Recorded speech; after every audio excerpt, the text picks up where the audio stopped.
Ananga, whose name literally means without body in Sanskrit, is a fascinating figure in South and Central Asian mythology. Associated with love, desire, and the unseen power of attraction, Ananga is deeply connected to the god Kāma, often considered a manifestation or later form of Ananga himself. Where Kāma is seen as the embodiment of romantic and sensual desire, Ananga represents the subtler, more spiritual and psychological aspects of longing.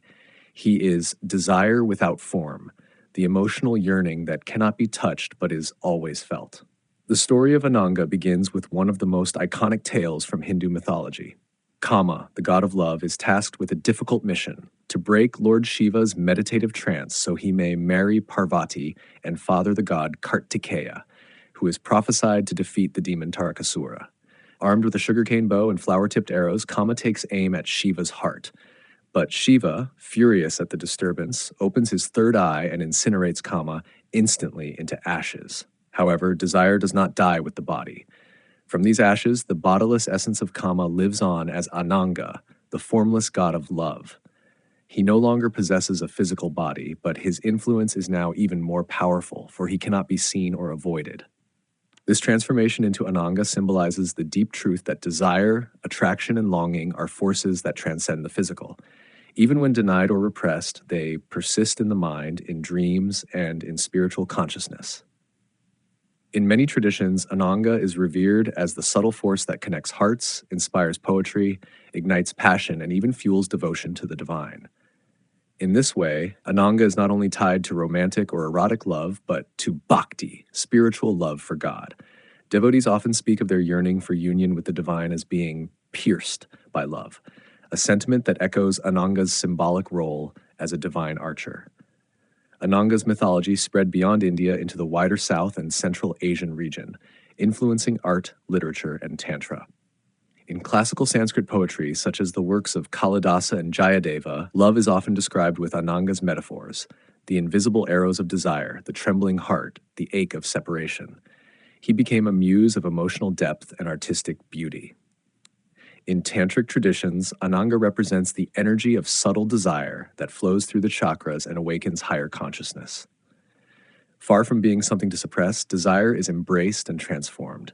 Ananga's formlessness reflects the tantric idea that energy, Shakti, can be channeled into spiritual liberation.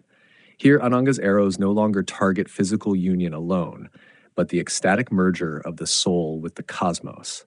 Ananga is also invoked during spring festivals such as Holi and Vasant Panchami, where the celebration of love, color, and rebirth draws upon his energy. Songs, dances, and rituals pay homage to the invisible force that renews the world each season, reminding us that without desire, there is no movement, no growth, no life. His impact can also be seen in temple art and sculpture.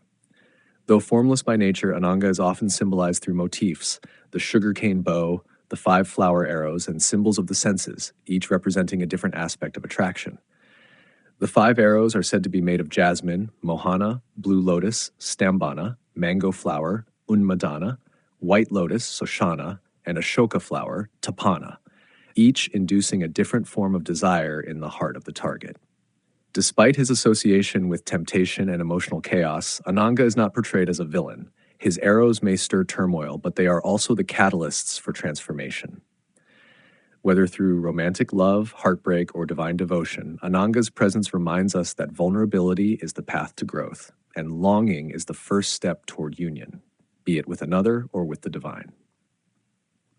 In the end, Ananga represents the paradox at the heart of human experience. We are deeply shaped by forces we cannot see. Love, desire, connection, and emotion do not occupy space, yet they drive our every decision. Ananga, the bodiless god, lives in the sighs we exhale for someone far away, the poetry we write in solitude, the prayers we whisper in the silence of yearning. He is the unseen bridge between hearts, the tension in every love story, and the sacred fire behind every act of creation. In a world obsessed with form, Ananga teaches us to honor the formless, the essence that cannot be held, only felt.